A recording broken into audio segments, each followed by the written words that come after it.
दोस्तों नमस्कार।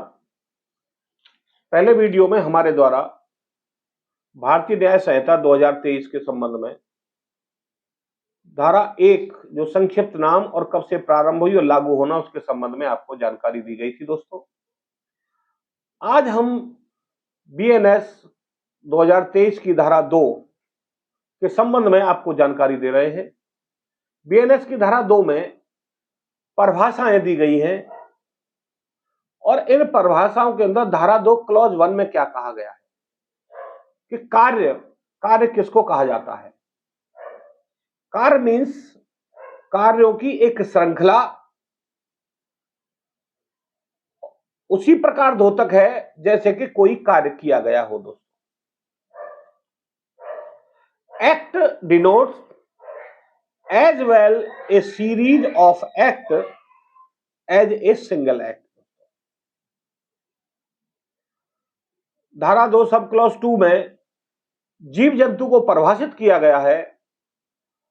मानव से भिन्न कोई भी जीवित प्राणी जीव जंतु की परिभाषा के अंतर्गत आता है।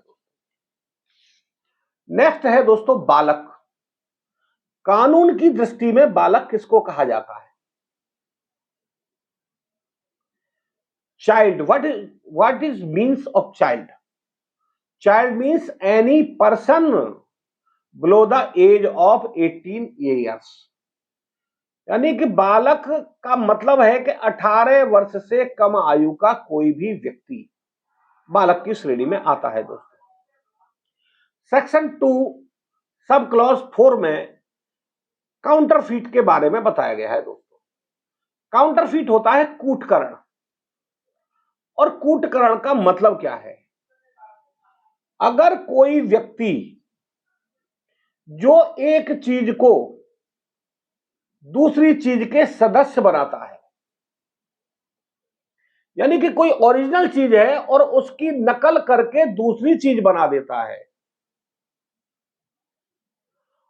और उससे उसका आशय यह होता है कि वो किसी के साथ धोखा करे, रिजेंबल करे, तो वह कूटकरण कहलाता है और यह कहा जाता है a person is said to counterfeit who causes one things to resemble another thing. यानी दूसरी वस्तु के सदृश बनाता है। Intending by means of that resemblance of practiced deception or knowing it to be likely that deception will thereby be practiced। अब कूटकरण के लिए दोस्तों कुछ स्पष्टीकरण है कि कूटकरण में यह आवश्यक नहीं है कि जिस वस्तु का कूटकरण किया गया हो वह बिल्कुल ठीक वैसी ही हो। नंबर 2 इसका स्पष्टीकरण है कि जब कोई व्यक्ति एक चीज को दूसरे के सदस्य कर दे और सादृश्य ऐसा है कि तद्वारा किसी व्यक्ति को प्रवंचना हो सकती हो, यानी उसको धोखा दिया जा सकता हो, जब तक कि तथ्य प्रतिकूल यानी इसके प्रतिकूल साबित न कर दिया जाए तो यह माना जाएगा कि उस व्यक्ति के द्वारा एक चीज को दूसरे के सदस्य बनाकर बनाया है और उसका जो आशय है ऐसी चीज को बनाकर दूसरे के साथ प्रवंचना करे। अब दोस्तों नेक्स्ट है सेक्शन 2 सब क्लॉज 6 में मृत्यु के संबंध में जो परिभाषा दी गई, जब तक के संदर्भ से प्रतिकूल प्रतीत न हो, मानव की मृत्यु का संकेतक है, द्योतक है ये। नेक्स्ट है दोस्तों सेक्शन 2 सब क्लॉज 7 बेईमानी। बेईमानी का मतलब है दोस्तों डिसऑनेस्टली।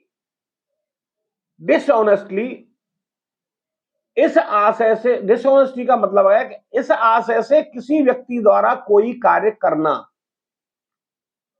क्या कि कोई व्यक्ति बेईमानी पूर्वक ऐसा कोई कार्य करता है जिस कृत्य के द्वारा एक व्यक्ति को सदोष अवलाभ पहुंचता हो और दूसरे को सदोष हानि पहुंचती है, उसे बेईमानी दोस्तों कहा जा सकता है। नेक्स्ट जो है सेक्शन 2 सब क्लॉज 8 में दोस्तों दस्तावेज यानी डॉक्यूमेंट के बारे में बताया गया है। अब दस्तावेज क्या है? दस्तावेज वह चीज है जिसको किसी पदार्थ पर अक्षरों द्वारा, अंकों द्वारा, चिन्हों के साधन द्वारा या उनमें से एक या एक से अधिक साधनों द्वारा वर्णित किया गया हो। और इसके अंतर्गत ऐसे इलेक्ट्रॉनिक्स और डिजिटल अभिलेख भी हैं दोस्तों, जो इस विषय के साक्ष्य के रूप में उपयोग किए जाने के आशयात हों या उपयोग किए जा सकते हो दोस्तों। अब दोस्तों सब क्लॉज 8 जो सेक्शन 2 का है, इसमें कुछ स्पष्टीकरण भी दिए गए। यह बात कोई माने नहीं रखती दोस्तों, जो स्पष्टीकरण 1 दिया गया है कि किस साधन द्वारा किस पदार्थ पर अक्षर, अंक व चिन्ह बनाए गए हैं। भाई किस कलम के द्वारा बनाए गए या पेन के द्वारा बनाए गए या डिजिटल तरीके से किस तरह से बनाए गए और किस साधन से द्वारा बनाए गए, किस पदार्थ पर बनाए गए, ये बात अपने आप में कोई मायने नहीं रखती।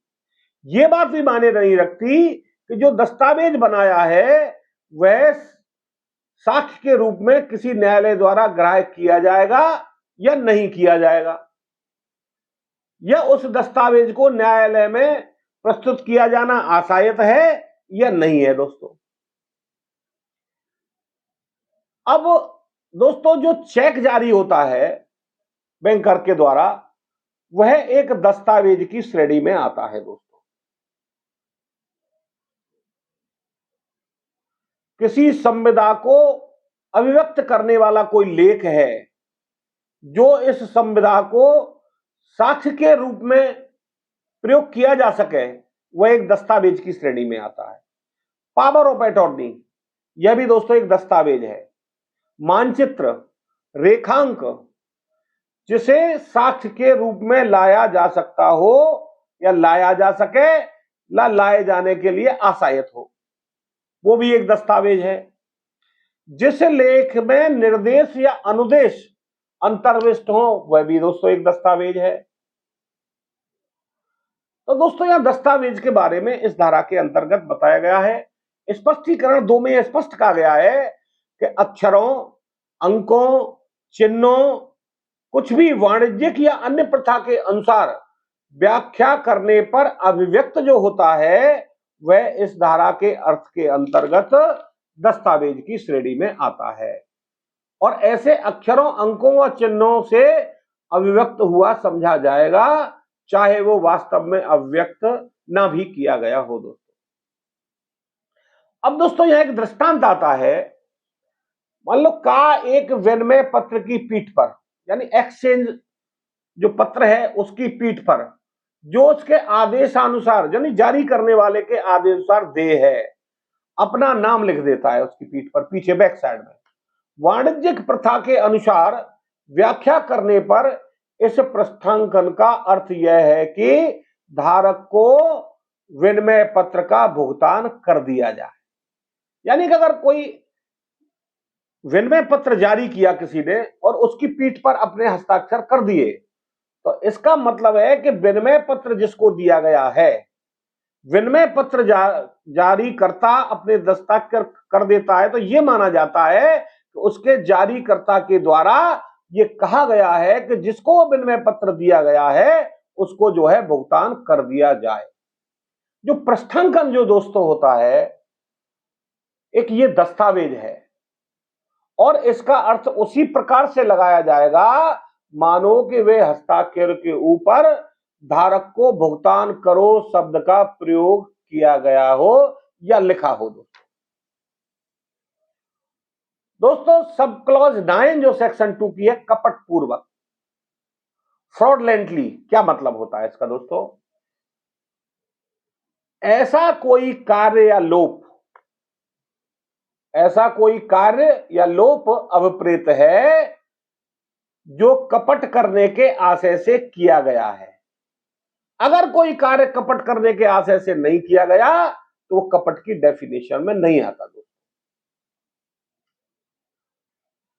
अब नेक्स्ट है दोस्तों sub clause 11, section 2 sub clause 11, सद्भावना पूर्वक, गुड फेथ।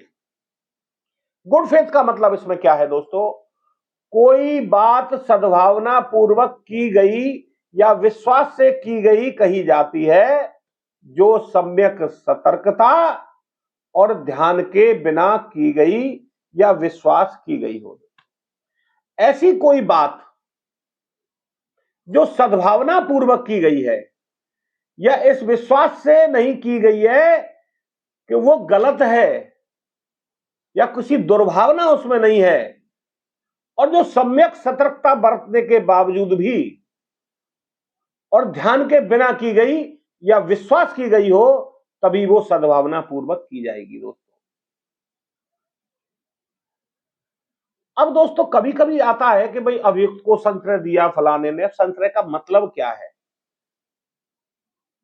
संशय हर बार का मतलब क्या है दोस्तों? संशय के अंतर्गत क्या आता है?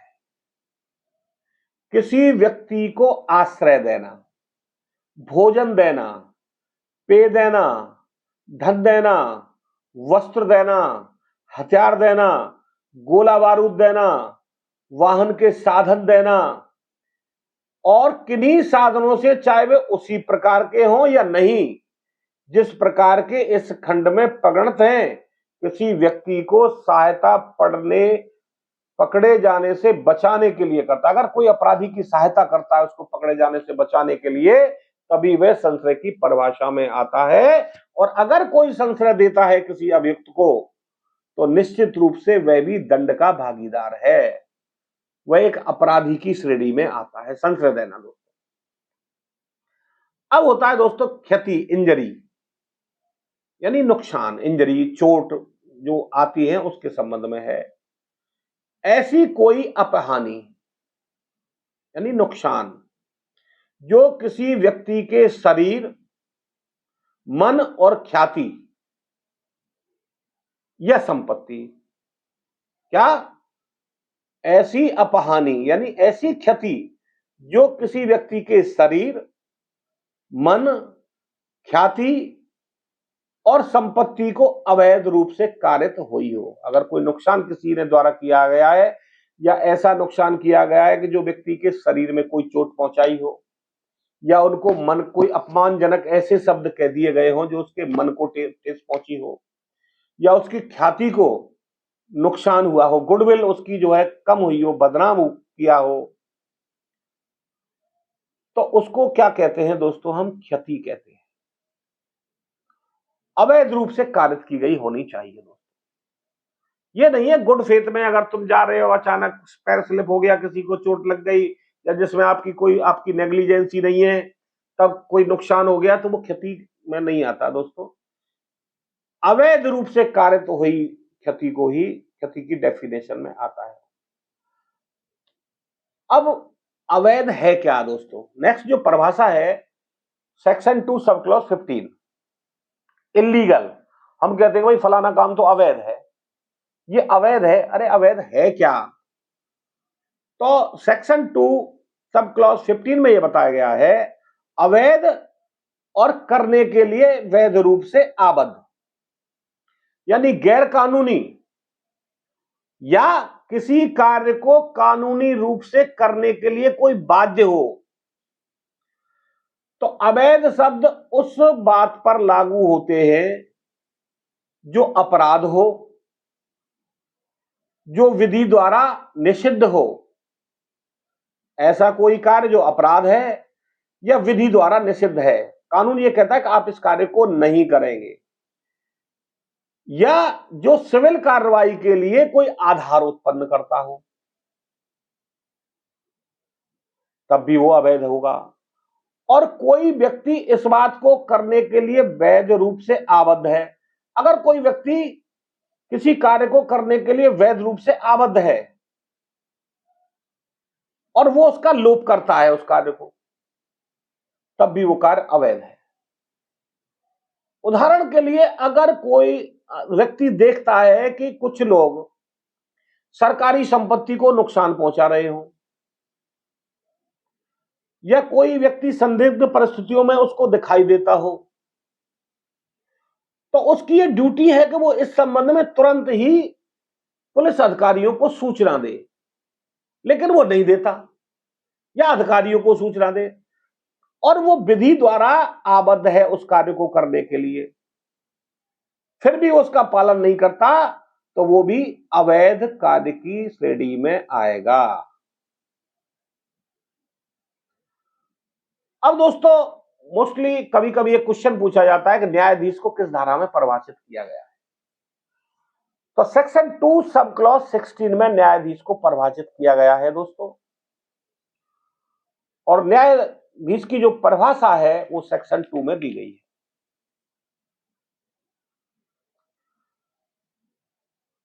अब दोस्तों आता है सेक्शन 2 सब क्लॉज 21, जंगम संपत्ति। जंगम संपत्ति का मतलब होता है मूवेबल प्रॉपर्टी। प्रॉपर्टी दो तरह की होती है, मूवेबल और इमूवेबल, स्थावर और जंगम। इमूवेबल प्रॉपर्टी होती है स्थावर संपत्ति, और मूवेबल प्रॉपर्टी होती है जंगम संपत्ति। अब इस संपत्ति के बारे में, जंगम संपत्ति जो चल संपत्ति है, भूमि और भूमि वे चीजें जो भूबद्ध हों, या भूबद्ध किसी चीज से स्थायी रूप से जकड़ी हुई हों, इनके सिवाय, यानी ऐसी संपत्ति जो भूमि हो और वे चीजें जो भूबद्ध हो यानी भूमि से जुड़ी हुई हो, या भूबद्ध किसी चीज से स्थायी रूप से जकड़ी हुई हो, इनके अलावा जो भी संपत्तियां हैं वो जंगम संपत्ति कहलाती है। अब यही दोस्तों बता दूं, स्थावर संपत्ति यानी स्थायी संपत्ति, ऐसी संपत्ति जैसे भूमि और भूमि से जुड़ी हुई चीजें, भूबद्ध किसी चीज से स्थायी रूप से जकड़ी हुई कोई चीज, ये स्थावर संपत्ति यानी स्थायी संपत्ति के अंतर्गत आती है। दोस्तों आज के लिए बस इतना ही।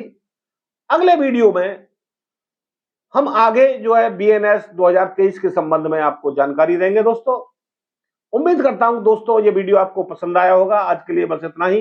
राधे राधे, जय श्री कृष्ण।